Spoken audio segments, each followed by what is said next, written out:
अगर आप लोग लास्ट ट्रेडिंग सेशन में देखेंगे तो लास्ट ट्रेडिंग सेशन में ऑर्चिड फार्मा के शेयर्स ने अपने इन्वेस्टर्स को विद इन अ डे 20% तक के रिटर्न्स दिए हैं और यहां पर अपर सर्किट लग चुका था। और जब भी किसी कंपनी के शेयर में अपर सर्किट लगता है तो उस कंपनी के शेयर की ट्रेडिंग बंद होती है। तो ऑर्चिड फार्मा के शेयर्स में 20% का अपर सर्किट लगने के बाद से यहां पर ट्रेडिंग बंद हो चुकी थी। और अगर आप लोग ऑर्चिड फार्मा के शेयर्स को लॉन्ग टर्म में देखेंगे, 1 साल के टाइम पीरियड में देखेंगे, शॉर्ट टर्म में यानी कि 3 से 5 महीने के टाइम पीरियड में देखेंगे तो यहां पर कंपनी के शेयर्स में उतनी ज्यादा ग्रोथ नहीं थी और कंपनी के shares on an average level पर ही ग्रो करते जा रहे थे। तो चलिए आज के इस वीडियो में जानते हैं कि ऑर्चिड फार्मा के शेयर्स के 20% तक के ऊपर जाने के पीछे का रीजन क्या है और क्या आपको करंटली इस कंपनी के शेयर में इन्वेस्टमेंट करना चाहिए। ओवरऑल कंपनी के फंडामेंटल्स कैसे परफॉर्म कर रहे हैं, हर एक चीज के बारे में आज के इस वीडियो में डिटेल में डिस्कशन करने वाले हैं। ऑर्चिड फार्मा एक ऐसी कंपनी है जो अलग अलग ड्रग्स पर रिसर्च करती है, मेडिसिन को प्रोड्यूस करती है और मार्केट में सप्लाई करती है। और करंटली अगर आप लोग फार्मा सेक्टर के शेयर्स की प्राइस को देखेंगे तो यहाँ पर फार्मा सेक्टर के शेयर्स में बहुत सारी कंपनीज के शेयर्स थे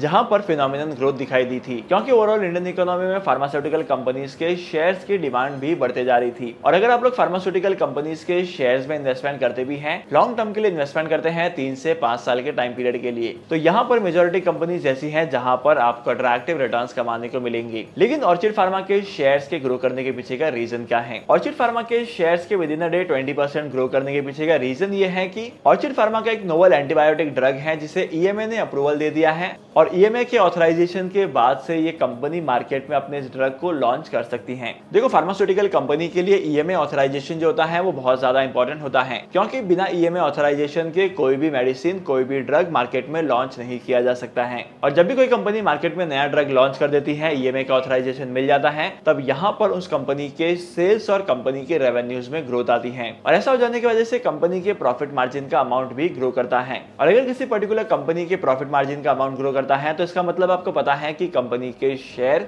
ग्रो करेंगे, क्योंकि ओवरऑल जब भी कोई कंपनी प्रॉफिटेबल होती है या कंपनी के प्रॉफिट्स इंक्रीज होते हैं तो यहाँ पर इन्वेस्टर्स इन्वेस्टमेंट करते हैं और इन्वेस्टमेंट्स के स्टेक को विड्रॉ करते हैं और इन्वेस्टमेंट्स के स्टेक को डाइवर्सिफाई करते हैं। और as per the reports market में ऑर्चिड फार्मा का जो एंटीबायोटिक ड्रग आने वाला है ये इंडिया का सबसे पहला ऐसा ड्रग होगा, ये दुनिया भर का सबसे पहला ऐसा ड्रग होगा जो सबसे ज्यादा एडवांस होगा और सबसे ज्यादा इफेक्टिव होगा। और सबसे खास बात तो यह है कि इंडिया में ड्रग अप्रूव हो चुका है और इसी के साथ साथ मार्केट में, और by the way orchid Pharma का एंटीबायोटिक ड्रग जो है वो मार्केट में काफी ज्यादा बूम करने वाला है। एक ड्रग की बात की जाए तो इस एंटीबायोटिक ड्रग की जो सप्लाई है वो इंडिया के अलावा अलग अलग जियोग्राफिक लोकेशन में भी होने वाला है और चाइना और यूएस में इस ड्रग के अप्रूव होने का इंतजार किया जा रहा है। अगर ये ड्रग चाइना और यूएस के मार्केट में अप्रूव हो जाता है तो 300 से 400 बिलियन डॉलर का मार्केट क्रिएट होगा इस कंपनी के लिए और इसीलिए करंटली ऑर्चिड फार्मा के शेयर्स काफी ज्यादा ट्रेंडिंग में है। और अगर आप लोग ऑर्चिड फार्मा के फंडामेंटल्स को देखेंगे तो ऑर्चिड फार्मा के फंडामेंटल्स भी स्ट्रॉन्ग है, कंपनी के शेयर्स करंटली ओवरवैल्यूड नहीं है और इसी के साथ साथ अगर आप लोग वोलेटिलिटी को देखेंगे तो कंपनी के शेयर्स में उतनी ज्यादा वोलेटिलिटी भी नहीं है।